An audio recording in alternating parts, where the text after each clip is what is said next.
Hari ini kita akan mempresentasikan mengenai Accounting Principle edisi ke-13 dari Wigan, Kimmel, dan Geso. Chapter pertama, Accounting in Action. Di outline chapter ini kita mengenal 5 learning objektif. Yang pertama adalah identifikasi aktivitas dan pengguna yang terasosiasi dengan accounting. Learning objektif kedua adalah menerangkan mengenai bagian-bagian accounting dari etika, prinsip, dan asumsi. Learning objektif ketiga adalah mengenal mengenai persamaan akuntansi dan menerangkan mengenai bagian-bagiannya. Yang keempat, menganalisa efek dari transaksi bisnis pada persamaan akuntansi. Dan yang kelima, menggambarkan 4 financial statement dan bagaimana mereka disiapkan.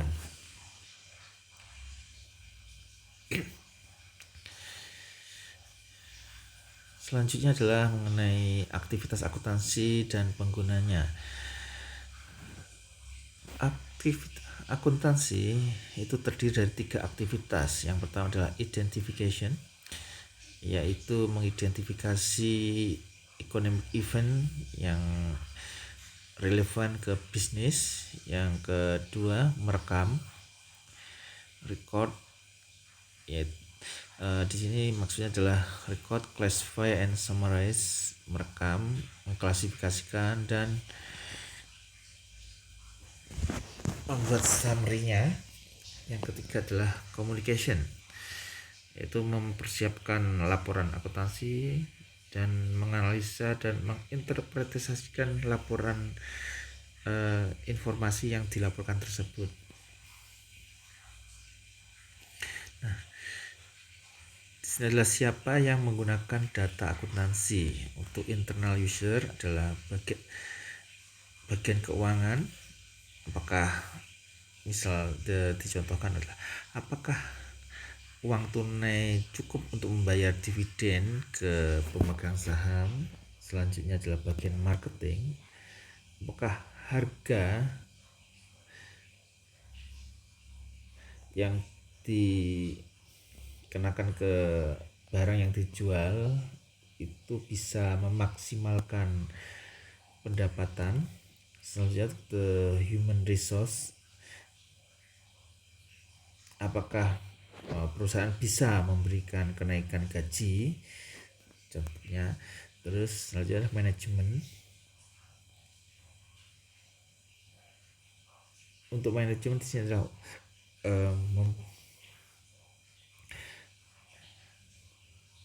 salah satu contohnya adalah produk mana yang lebih menguntungkan atau produk mana yang harus dieliminasi. Untuk external user adalah investor. Contohnya adalah yang pertama,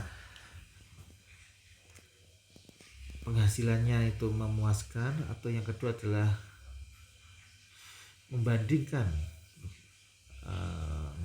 ukuran dengan keuntungan dengan perusahaan lain. Dan untuk kreditor adalah kemampuan perusahaan untuk membayar hutang yang jatuh tempo. Ya, di sini kita bisa memilih untuk basic konsepnya, tesnya.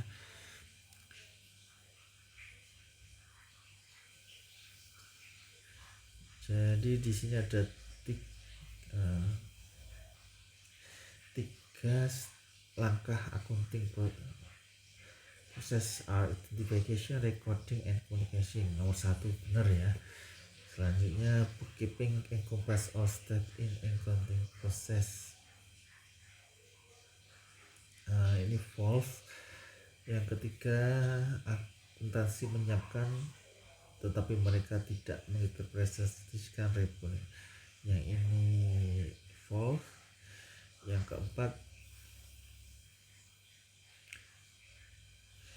ada dua tipe external user are investor and company officer, ini salah juga, false. Yang 5, managerial accounting focus on report on internal user, ya benar. Kita lihat, nah ya true, yang pertama benar, yang kedua false, yang ketiga false, yang keempat false, dan yang kelima true.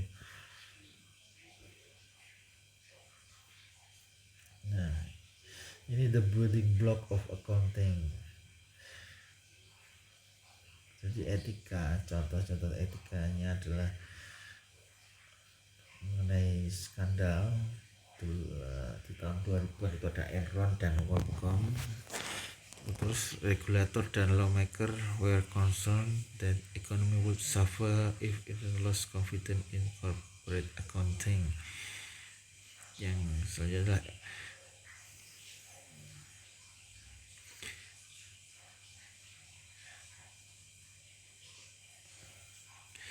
pelaporan finansial yang efektif tergantung pada kebiasaan etik.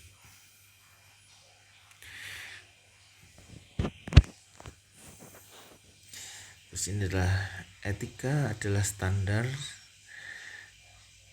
yang ditentukan oleh benar atau salah, jujur atau tidak jujur, fair atau tidak fair. Ya ini benar sih ya semua ya. As per all the option. Ya.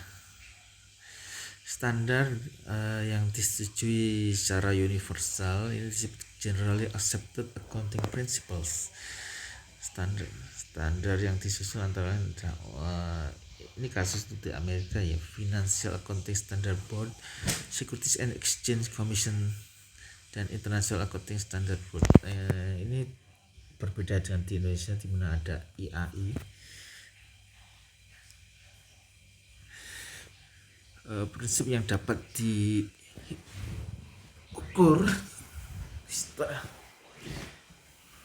adalah historical cost principle. Merekam aset pada saat dibiayakan, fair value principle, prinsip harga wajar, aset dan kewajiban harus dilaporkan pada harga wajarnya.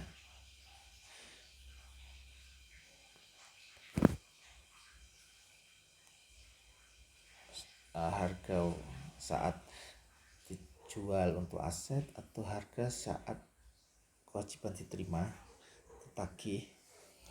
Seleksi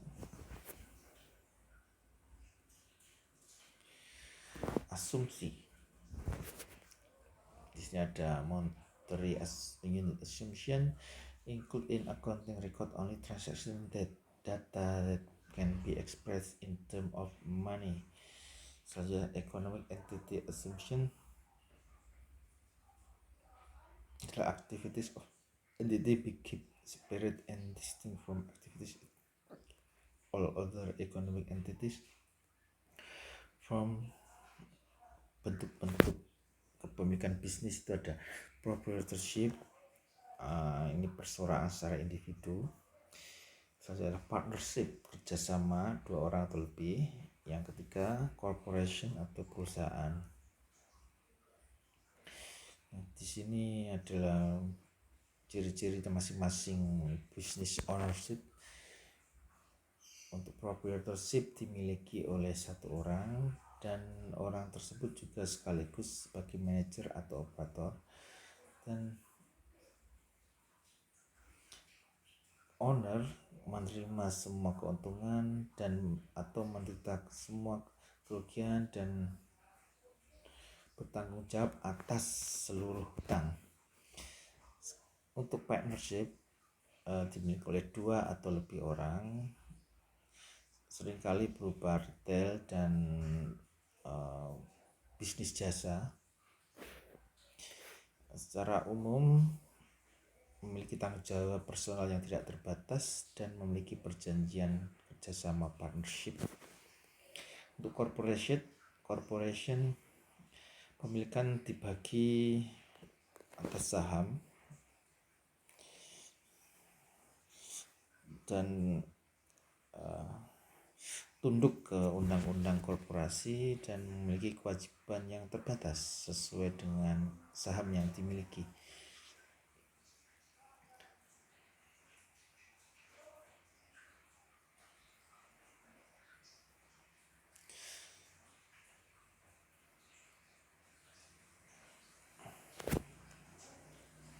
Jadi adalah yang ini pilihannya business organized as separate legal entity under state law have ownership divided into share as stock. It's a corporation.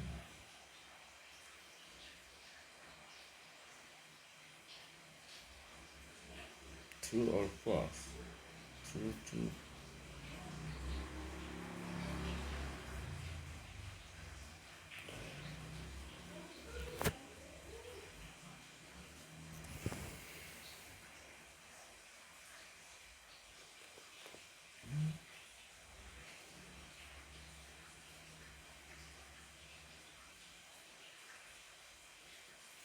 Jadi yang pertama itu true. Mengenai FASB di Amerika itu true juga. Yang jadi kalau untuk yang ketiga itu sekali menggunakan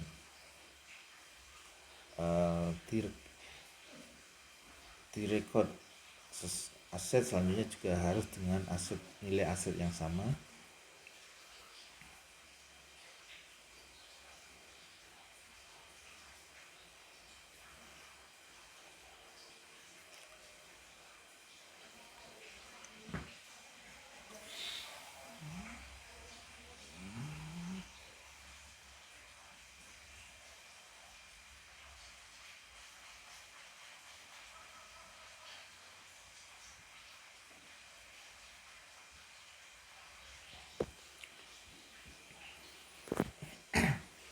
Persamaan akuntansi di sini, aset itu sama dengan kewajiban dan tambah owner equity.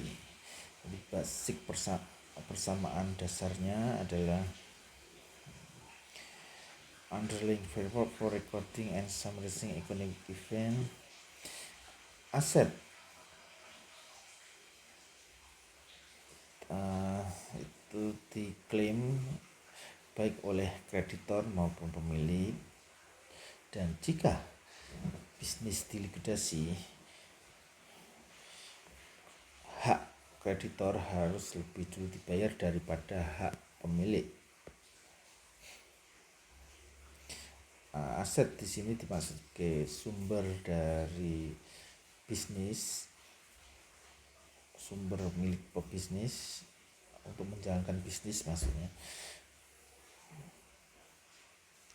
dan untuk menyediakan jasa maupun keuntungan cash, termasuk cash, supply, dan equipment. Untuk liability, satu kewajiban adalah klaim tentang aset termasuk hutang atau kewajiban. Kreditor adalah di sini pemberi hutang. Terus selanjutnya account payable, not payable, salaries and wage payable, hutang, vessel, gaji, dan kewajiban lain-lain. Untuk owner equity adalah bagian dari pemilik terhadap total aset. Di sini adalah sisa dari ekuitas, jadi nanti yang terlebih dahulu diklaim itu liabilities-nya, baru sisanya itu dimasukkan ke owner equity. Di investasi by owner dan penerimaan akan meningkatkan owner equity, dan penarikan dan biaya mengurangi owner equity.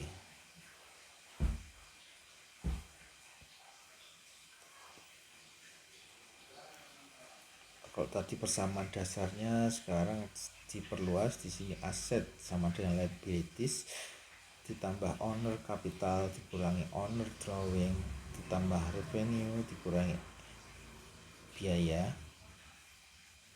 Jadi yang meningkatkan ekuitas owner adalah investasi dan penerimaan.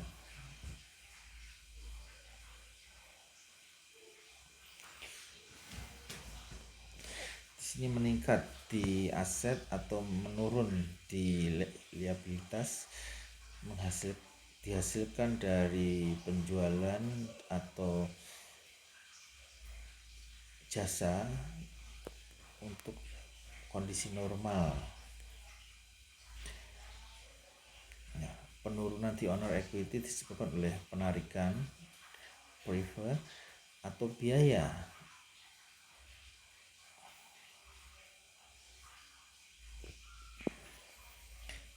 Yang ketiga,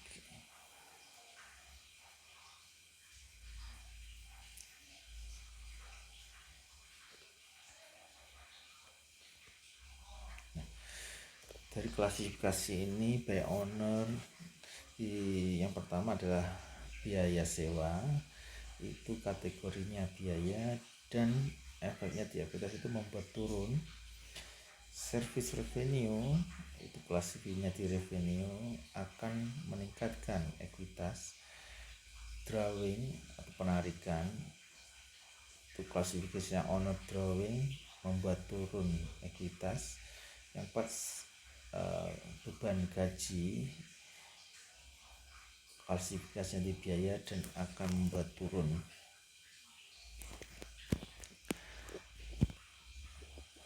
Menganalisa transaksi bisnis. Transaksi adalah kejadian ekonomi event bisnis yang direkam oleh akuntan, terjadi baik eksternal maupun internal. Tidak semua aktivitas itu ditujukan oleh transaksi dan menghasilkan dual efek ganda di persamaan akuntansi. Jadi yang pertama adalah menganalisa transaksi bisnis. Di sini ada ilustrasinya.